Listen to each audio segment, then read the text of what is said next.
Hey, lovely people. Hope you're well. And this weekend, UFC 263, can Marvin Vettori realize his Italian dream and become the first Italian to win UFC gold? Or will he just be another middleweight that gets caught in the matrix of Israel Adesanya? Can Figueiredo and Moreno put on another fight of the year? Can they top what they did the first time? Will we have an actual winner this time? And will Leon Edwards finally get his Rocky moment and stop and beat Nate Diaz and realize his stardom that his talent deserves?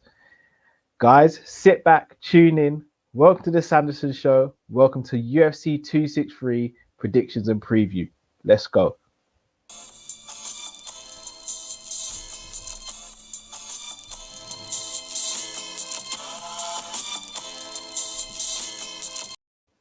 So lovely people, thank you very much. Before we get into the video, please do like, comment and subscribe if you're new to the channel. And let's get into the first fight of the main card. It's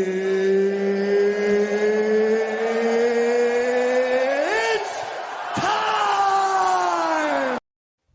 So Paul Craig versus Hill is a very good fight, actually. I mean, Paul Craig is coming off a great win against Shogun. Hill's coming off a win against OSP. So again, both have got great feathers in their caps. This is going to be a good fight for both. I mean, Hill's more of a striker, Craig's more of a grappler. Both big men, big for the weight.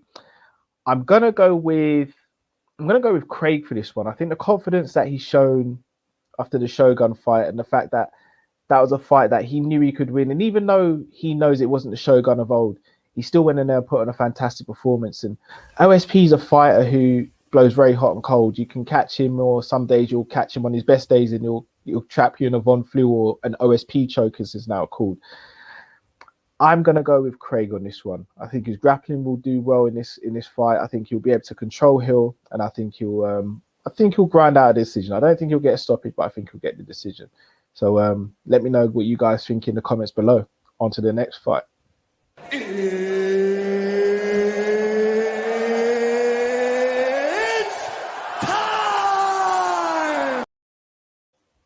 So Damian Maia versus Belal Muhammad. And we do remember the name, but we also remember what happened to him in his last fight against Leon Edwards. Really, really unfortunate. If I'm going to be honest, as much as I like Leon Edwards, as much as I back him because he's a Brit, I do think that fight should have been run back. So it was very unfair on Muhammad that he didn't get that rematch, especially the way it ended. Now, I'm not going to sit here and be naive. Leon Edwards was piecing him up in that fight, but that doesn't mean he was going to win the fight. Like, a fight can end at any time, and Muhammad could have caught Leon Edwards. He could have taken him to the ground, submitted him. We don't know what could have happened. I do think that fight should have happened. However, UFC decided to go in a different direction. And given that both men are on the card in separate fights, I'm not complaining too much. I actually like this fight for Belal Muhammad, though. Damian Maia is not as great as he was before. He's coming to the end of his career now. And Belal Muhammad's a very forward fighter, and he's a pressure fighter, and I think that will do well to making this a good fight. Damian Maia can be very cagey, but that's because of how coy and how smart he is in the cage. I don't think Belal Muhammad will look to take him down just for the sake of it. I think he'll try and keep it striking and standing. If they do that, I think Belal Muhammad has a really good chance of actually winning this fight. If he goes to the ground, Muhammad is still good on the ground. However, we know what Damian Maia is about. When it comes to jiu-jitsu, he's creme de la creme, and he can sneak in a rear naked choke, an armbar, any jiu-jitsu technique he wants, because he's that good from the ground. But I'm going to go with Belal Muhammad for this one, and I think after this we will all remember the name. Let me know who you guys are going for. It's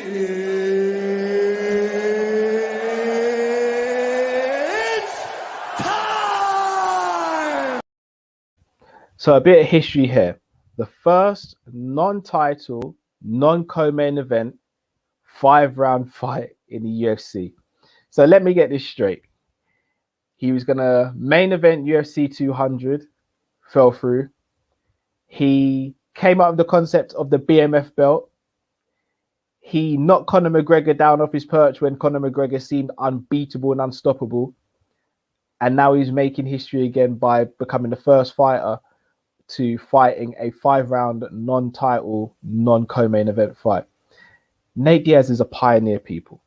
Like him or hate him, he's a pioneer, and you have to respect him.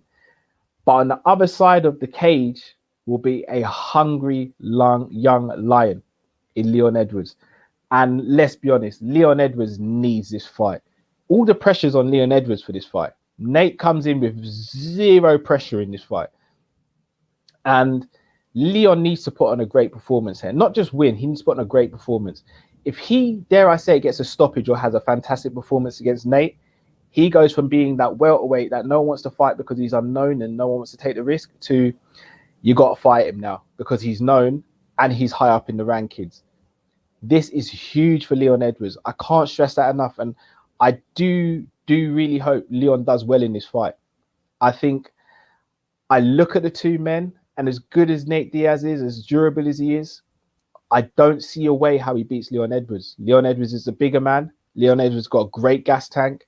His striking is brilliant. He's a sniper. He doesn't waste energy just throwing needless shots. He can fight going backwards. He can fight going forwards. His movement, his footwork is tremendous. His grappling is really good. And I think he's a stronger man. He's a naturally bigger man out of the two. I don't see how Nate wins this. And I see Leon putting on a dominant performance, which is what his career needs. And if he goes out there and does what he knows he can do, in my opinion, he is next for a title shot. I know they've spoken about Colby. We've seen Colby and Kamaru. Great fight, but we haven't seen Leon and Kamaru both at this level. We've seen them early in their UFC careers. I want to see it again, especially if he puts on a performance. But let's flip the coin. If Nate Diaz pulls off this win, he has to get the title shot. And you're going to sit there and say, well, on merit, he shouldn't get it because who's he beat in the welterweight division? Well, he'd have beaten number 3. He'd have beaten number 3.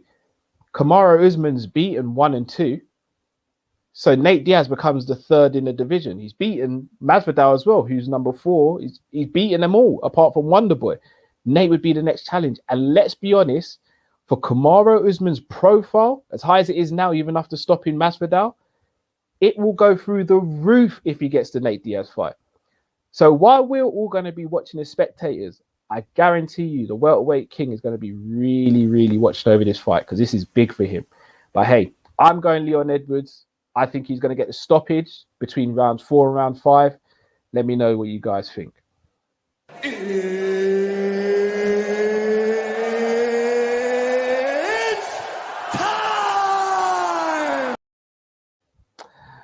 What's the old saying? The sequel's never as good as the original. I'm going to be honest with you guys. The sequel doesn't even have to be as good as the original. If it's 50% as good as the original, we're still going to have a hell of a fight on our hands. The first fight between these two men, I watched back for the 5th time the other day. Yes, that's right. 5 times. Booker T, 5 times. The fight gets better every single time I watch it. These two are animals.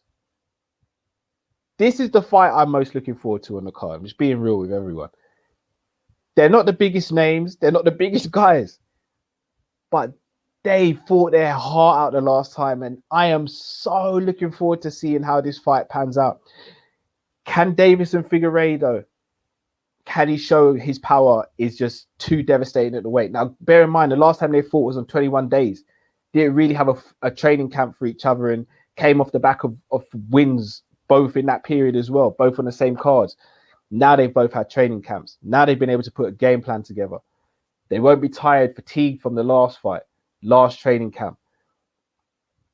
Can Moreno take Figueiredo's power and can he impose himself on Figueiredo? Now, let's be honest. If the foul didn't happen, Figueiredo would have squeezed out a decision win. But the foul did happen. That's why it was a majority draw. Guys, this is a tough one to pick. I'm going to go with Figueiredo. And maybe I'm a bit biased because he's one of my favorite fighters at the moment. But these two men are absolute machines. And I cannot wait for this fight. I think this is going to be fight of the night. I think it will go to 4 or 5 and maybe you'll get a stoppage, maybe we'll get a decision. But I think it's going to be fight of the night because these two men are just machines. They're durable as hell. They both come to fight. They've got everything. Both of them have got everything. But I'm going Figueiredo. I'd love to know who you guys think. On to the main event, people. It's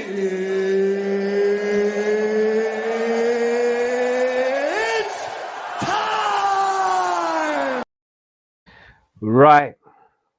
These two men fought 3 years ago, and everyone apart from Maya Vettori thinks that Israel Adesanya won that fight 2-1, as do I. However, 3 years later, both men fight again. And this fight is very different. And had this fight happened before Jan Blachowicz fight, I'd have said it's an easy win for Adesanya. Size, reach, length, IQ, all got in his favor. However, he was taken down in that Blachowicz fight a few times and was not able to get up. Is that going to play on his mind? And let's be honest, Izzy seems as though he's one of the most mentally tough fighters on the roster. But he's a human being at the same time. And he knows what Vettori's game plan is going to be. But at the same time, this is where Vettori can be smart and mix things up. We all expect Vettori to go in there, try and close distance and try and get takedowns. When you're going in for the takedowns, make Izzy think you're going in for the takedowns and start striking. That's how you try and get the victory here. Is he going to be expecting a takedown? He's going to stay away from the cage. He's going to sprawl. He's going to try and keep you at range. Smart thinking. That's the way Izzy works. He's a smart thinker and he's a technical magician. You've got to make it dirty for Vettori. If it's a clean fight, Izzy is going to piece him up. It won't even be close and it won't get out of the third round. But if Vettori can make the fight dirty and ugly, could be looking at a decision, a split decision either way, just like the first fight. Now, call me a bit biased. I'm an Izzy mark. I don't know if Izzy's going to let it get dirty. Can't see it happening. I think he's going to absolutely pepper Vettori. And I think the fact that he lost his last fight will make him more sinister this fight. I think he's going to really go for the win. I think they dislike each other. They really don't like each other at all. It's reminiscent of the Costa and Adesanya build-up, maybe even worse. I think Adesanya is going to put on a clinic here, and I think he's going to get him out of there within 3 rounds, and I think he's going to make it look very, very impressive. But, and the but is, I think Vettori may have some success in round 1. But overall, I think Izzy's just going to absolutely blitz him. He's going to take he's just going to take him away out of his comfort zone. He's going to have him backing up. He's going to hit him with punches and kicks he won't see coming. He's going to set traps like he always does. His feint game is phenomenal. I just don't see how. Well, no, I do see a route to victory for Vettori. I just think this version of Izzy Adesanya is too much. So I'm going with an Izzy win. I think he stops him between the 2nd and 3rd round. So people, that's all from me. I will be back straight after UFC 263 to look at the results and speak about all of that as well. In the meantime, people, if you haven't already, do smash the like button. Do share this with friends, family, and any other MMA fans that you know. And like, comment, subscribe, people. Until next time, thank you very much for watching. My name has been Callum. This is the Sanderson Show. Let's go.